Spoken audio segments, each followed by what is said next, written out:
Alright, and now we are finally into the last segment of the Kamigawa Neon Dynasty pre-release look over. Blind attempt of seeing what these cards do. I've lost track of what I was introducing these videos as. So far we've covered pretty much everything. We've covered all 5 colours, the multicolored stuff, and now we are finally looking at the colourless cards, which I think is going to be the last batch of cards we need to look at. I'm not going over the commander sets. Probably. I don't know. Probably not. As I've said, I don't know much about these cards. The colourless the multicolored cards were interesting. As I said before, I think red-white definitely got the best staples in terms of actually playing in standard, but blue-black got the best cards in terms of just having the best commander. But let's look at colourless cards, because this set is all about enchantments and artifact equipment and artifact creatures and vehicles, so this might be where the main bulk is going to be to actually make this set something which is worth caring about fully. So Automated Artificer is a 2-mana artifact, taps for colourless to cast an artifact spell. It's meh. It's an artifact creature for 1/3. It does its job. I think it's not fantastic. There are better mana rocks out there. Bronze Cudgels, I don't know how to say that word. 1 mana equipment. Pay 2 until end of turn. Equipped creature gets +X+0, where X is the number of times its ability is resolved. So you've got to pay 2 until make it big. That's really bad. That's really bad. I'm sorry. That's a mana sink you're probably never going to use. Brute Suit. Vigilance, crew 1, 4/3. That's kind of just good. It's a big creature for low crew cost. A Circuit Mender. When it enters the battlefield, gain 2 life. When it leaves the battlefield, you draw a card. For 3 mana, 2/3. That's not the worst little creature, but it's probably only going to see like very limited play in Sealed, and probably even less in like Commander. Contained Construct. Whenever you discard a card, you may exile that card from a graveyard. If you do, you may play that card. That's kind of cool.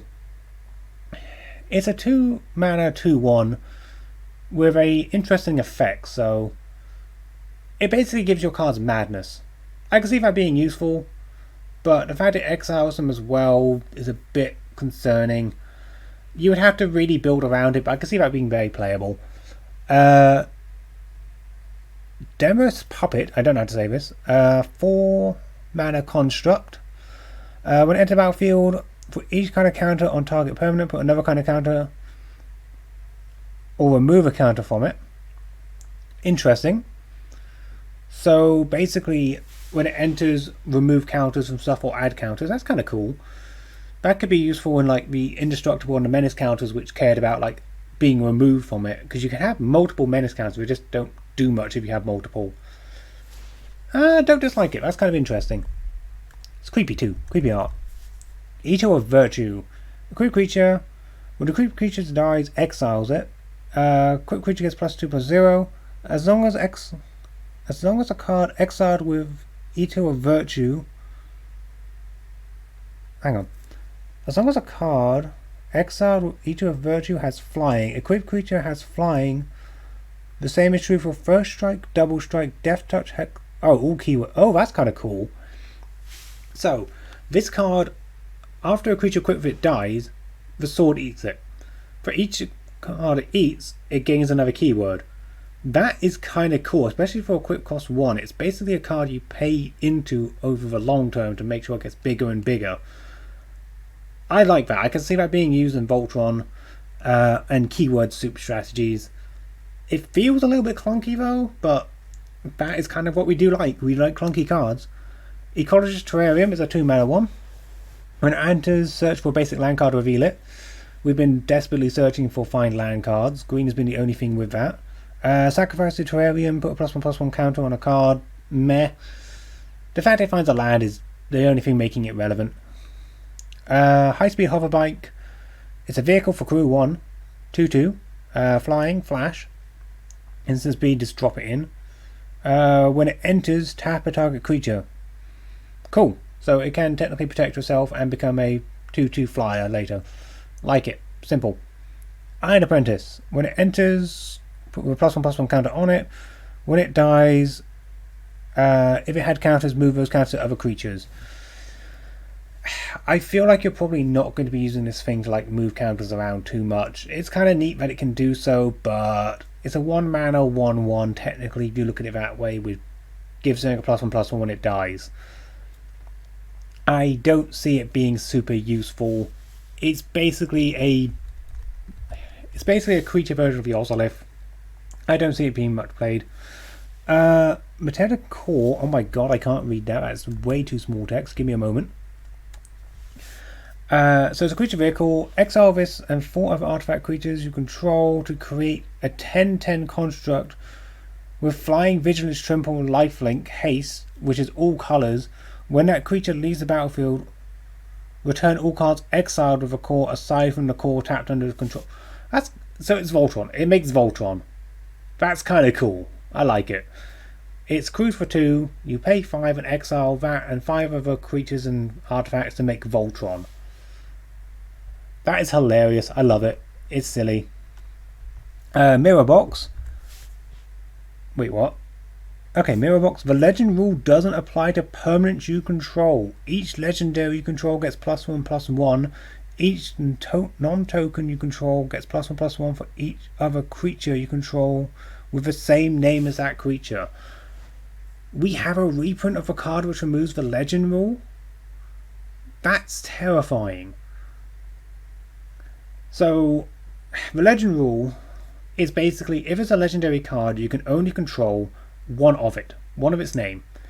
If you create a token copy of it, you have to choose one of the 2 to send to the graveyard. That's just it. You can only control one. This allows you to have multiple legendaries with the same name out. Multiple of those dragons, multiple of that ninja who makes ninjutsu work, multiple of that multiple combat card. That is hilarious. I want it. I like it. I want it. That is really powerful. It's probably not going to be as powerful as I'm looking at it, but I can see that being super strong, especially with like Bruderclad, who likes making lots of token copies of himself to start with. It basically is a replacement card to like Shakashima the Thousand Faces and Spark Double. Network Terminal. 3 mana. It looks like a mana dork. Add 1 mana of any colour. Tap another creature you control or its artifact. Draw a card, discard a card. It adds a mana. I'm not going to complain. It's sealed playable. It's budget playable. It's okay. Ninja's Kunai. 1 mana. Equipped creature has 1 sacrifice that deal 3 damage. Equip cost of 1. It's common. It's not fantastic. Papercraft Decoy. It's a frog. When it leaves the battlefield, you may pay 2 to draw a card. Okay, that's actually really kind of poor, but there is stuff which cares about frogs recently, so that might be its only use. Patchwork Automaton. Construct. Ward 2. As I've said, I don't like Ward too much. Whenever you cast an artifact spell, put a +1/+1 counter on it. Okay, that's more relevant actually. The fact that when you cast artifacts it gets bigger, it's 2 mana, it's a 1/1 to start with. A little bit of protection does help it, I guess. I think that's good. I think you can see that being played in some commander decks depending. Reckoner Bankbuster. That is a really complicated name. Let's see here. Enter battlefield with 3 charge counters on it. Remove a charge counter. Draw a card. Then if there are no charge counter on it, create a treasure token and a 1/1 pilot, which allows you to crew things. So basically this is a bank robbing robot, and when it's run out of charge, it basically launches the pilot out with its loot. That's hilarious. I like it for flavour reasons, and it's a 4/4, crew for 3. Bit of an awkward crew cost, but I like it. Retro Sentinel. Let's see here. Actually, does it kill itself when it does that, or does it?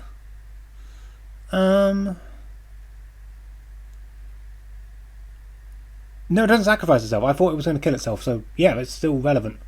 That's actually much better than I thought. I thought it sacrificed itself to create those tokens. Retro Sentinel, Defender. When it's a battlefield, mill 3 cards. Put a card from the graveyard to the bottom of the library. 3 mana, 3/3 Defender. I think we've seen better. Runaway Trash Bot, that sounds funny. Trample gets +1/+0 for each artifact and enchantment in your graveyard. Finally, something that facilitates the mill strategy. 0/4 for free is pretty decent, but it's going to be very much built around what you do with it. Searchlight Companion creates creates a spirit token. 3 mana, create 2 bodies, not good. Not good, I'm afraid. Shrine Steward. Let's see here. When it enters the battlefield and research your library for an or a shrine card, reveal it and add to your hand. 5 mana, 3/2. It helps shrines, but it's too expensive. I'm sorry, it's too expensive. Surge Hack Mech. Let's see here. When it enters the battlefield, deal damage equal to twice the number of vehicles you control to tapped creature or planeswalker an opponent controls. Crew 4. I think that's decent. Like, enters the battlefield, hits something hard for like the number of like. At least it does double, so it always deal 2. It will always do 2 damage. If you're playing vehicle strategy, you're probably going to have more than one outplay. It's Crew 4/4/5/5. It's Menace. It's actually pretty decent.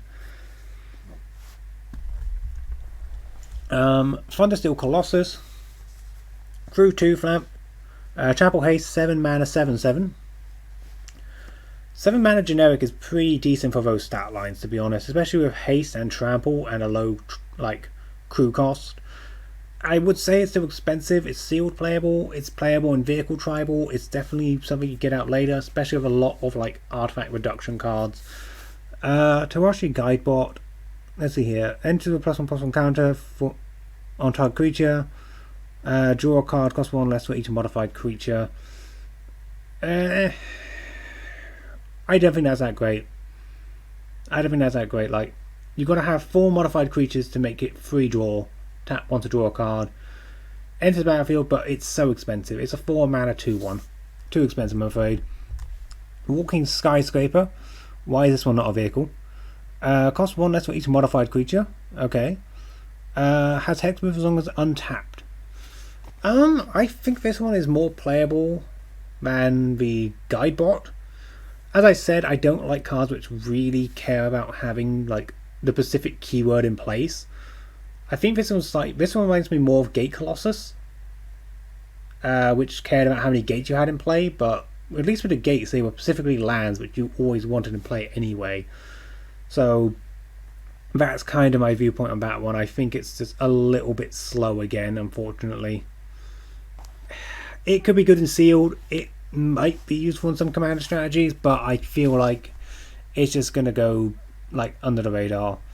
Finally, I guess we've got the lands to cover over quickly, but before I do, I'll just quickly like talk about some of these artifacts. I think the vehicles are really cool in here. I think they're probably the best part of this. I do like the Voltron robot. Mirror Box is probably the best artifact I want to acquire. I was really expecting some more like equipment stuff, but Eater of Virtue is like the only one we really saw.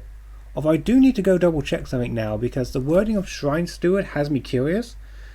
Because now, technically, the Shrine is a creature type now, if I'm right. So if I quickly just go find the Shrine, there it is. Yeah, Enchantment Creature Shrine. So Shrine is now technically a creature type. So does Changeling work on this? Because if so, I think we've just opened a whole new can of worms for like hilarious things to happen with Shrine strategies, which I'm now going to have to double check on. But let's go through what lands they got. I'm not going to go through all the like Blood Through Caves and Blossoming Sands, because they basically just come in, they gain your life. They're good. They're good if you're on a budget. They're easy to acquire though, so we're going to go over fancy lands. So first off, we've got Basenju Who Endures, the green legendary land. Looks like it's got channel. Let's see here. Destroy target artifact or enchantment or non-basic land and opponent controls. That may play search a library for a land. Put it under battlefield. This costs 1 less to activate for each legendary creature you control. So if you control 1 legendary creature, it costs 1 to destroy a card, artifact, enchantment, or non-basic land, which is good. So it destroys one of these as well. It doesn't come in tapped, which is good. So if you don't need the land, you can just discard this to destroy something. I like that. That is perfectly relevant, These channel lands look like they might be pretty decent. Next up, we got the white one, which is another channel card. I'm not going to bother saying that it taps for white, that's not relevant. And discard this card, deal 4 damage to target attacking or blocking creature, costs 1 less for each one. So this one's a bit more relevant for with legendaries because it costs more than the green one, but you know, it's not at sorcery speed, so that's good. Deals 4 damage. Not as good as the green one, but definitely not terrible. It's a destroy a card spell which can be a land. I think that's much more powerful than it looks like than just having the spell which does the same thing. Mech Hanger here, which is a colorless one. So it taps for colorless. Tap, add 1 mana of any color to cast a pilot or vehicle spell. And pay 3, target vehicle becomes an artifact creature to end of turn. So this just turns on a vehicle for 3 mana. That's actually pretty decent. So that basically covers a crew cost. Utagasauri's Sky. Channel blue and 3. Discard this card. Return artifact or creature card or planeswalker to its owner's hand. Cost 1 less for each legendary. Probably the weakest. Returning a card for 4 mana isn't fantastic, even if you reduce it. I don't know why blue's on this like heavy return things to hand strategy. I know it can do it, but there's been better cards in the past and still in standard which do it better. Roadside Reliquary. Colorless mana. Sacrifice it to draw a card. If you control an artifact. Draw an additional one. Hang on. Sacrifice Roadside Reliquary. Draw a card if you control a artifact, and then draw a card if you control an enchantment. So you have to control an artifact or an enchantment to even use this card's effect. I'm sorry, but that annoys me. Like, yes, you can possibly draw 2, but by the time you're doing that, there's better cards which would have done it. I don't think that's good enough for a land. There's 2 more gain lands. Secluded Courtyard. Choose a creature type. Add 1, and add 1 of any colour to cast a creature type chosen. That's perfectly good. Fixes colour for like tribal strategies. I think that's good. Crucible Defiance is the channel 1 for red. For red and 3, to create 2 1/1 colored spirit tokens, they gain haste. It's mediocre. It creates bodies. You got to have some legendary creatures to make this cheaper, otherwise it's just not worth it. But it's worth including if it's just a red land, honestly. The Abandoned Maya is 4, and yep, it's 4 mana for it. Discard this card, mill 3 cards, then return a creature card or planeswalker from your graveyard to your hand. This is okay. Again, I think you've got to have the actual legendaries to make this better, but it's a land which does something and doesn't come in tapped, and it's just a swamp. Actually, technically, if I'm looking... Actually, no, I was about to say something dumb. But basically what I was about to say was, technically this is a colorless card because it's not saying it is a mountain land swamp, but it's got the mana symbol in it, so of course it wouldn't be colorless. I'm dumb. Yeah, but as a return a card, it's not the worst, but I feel like it's a bit pricey for what it does. I think so far what was it, the first one we looked at? What was the first one we looked at? The first one we looked at was the green one. It's been the best one. Because it's the cheapest, it just does its job. Uncharted Haven, enters tapped. You choose a colour, you tap for a chosen colour. That one I think is a bit probably the slowest and probably the worst of the batch. Because you have to specifically choose the card. And these are now the basic lands. There shouldn't be anything else hiding. However, I would like to point out, I think my favourite thing of this set is just straight up, these lands are absolutely beautiful. Like, these Japanese style arts are just absolutely gorgeous. And if I'm going to invest in it, I'll probably say this would be why I'd invest in this set. It's just the lands are going to be really nice for my decks to look really fancy in the end. Down here we just have like the alternate arts. I'm not going to go through all these because we've gone through the entire set so far. But I'll scroll through while we're summarising the end of the set. Personally, I think out of all of it, I think that white and red have had the best like giving cards. Maybe green as well for a couple of things have had like the best gifts from the set. The Dragon Cycle has probably been arguably the best part of it all. But I think the set is just quite weak overall.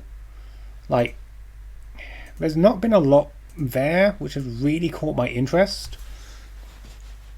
I'm going to look up some interesting stuff about the shrines now being creatures, because if shrine is now a creature type technically, changelings would look at that, and that means any changeling which would copy a creature type being a shrine would then cause more shrine triggers to go off. So that could be a very interesting and powerful strategy.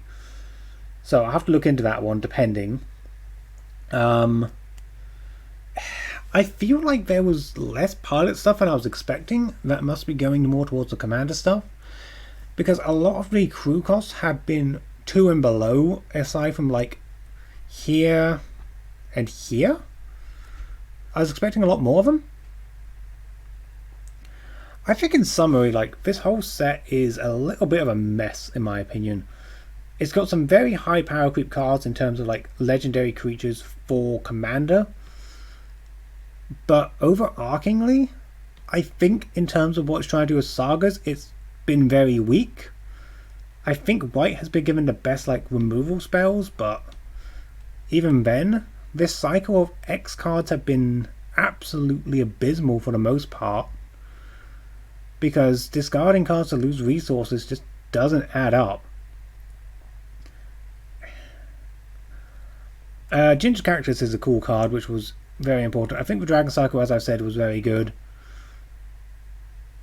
Honestly, I see this being a draft set. I see some cards hitting Commander, but I don't see this being a format warping event. I'm expecting to maybe see like some Samurai cards come up, like some Samurai decks could be cool, or be multiple triggers. Ishin's 2 Heavens for 1 is going to pop up. I feel like I'm still missing the point on Dawn Crowned here. I would like to see a rat pilot. That I think would be fun to see someone do. But I think honestly we're going to see like this become a commander. This is probably going to be 99. This is going to hit several decks out of like warrior tribals. But I think overall that's all we're going to see. Hopefully we see what the story is for Tamio. That's going to be really nice. But I think overall, like, Kamigawa Neon Dynasty, cool set, cool theme, cool art, but lackluster effects, which are overall going to hurt it. I think the commander deck offerings are probably going to be what saves this set, although there's going to be a lot of investment for cards which are going to see a lot of play just because they're just generically good in probably Modern and Legacy and Pioneer and other standard formats. But hopefully you guys enjoyed my like completely blind review of Kamigawa Neon Dynasty. I'm probably going to get a couple packs every now and again when I can, but I think it's going to be a set. It's going to be like slow burner for me. I think I'm going to continue just building really weird janky decks and having fun doing that. But let me know what you think below. This time I really will be able to comment to what you think, because this is the last in the review set of them all. I've sat down and recorded all of these as one single sitting, which is why I'm sounding so tired at this stage. This was about a 2-hour process of just sat down solid recording. But I've enjoyed it. This has been a lot of fun. Let me know what you guys think. Hopefully Neon Dynasty Kamigawa Neon Dynasty is going to be a lot of fun for you guys. If you get to do the pre-release, let me know. Let me know how it went. Or let me know what you think about some of these cards as they come up. If I see some weird parts of it, I will definitely make videos on solo cards. I'm definitely looking into that shrine thing now. That actually seems hilarious. But until next time, you guys have a lot of fun and happy deck building.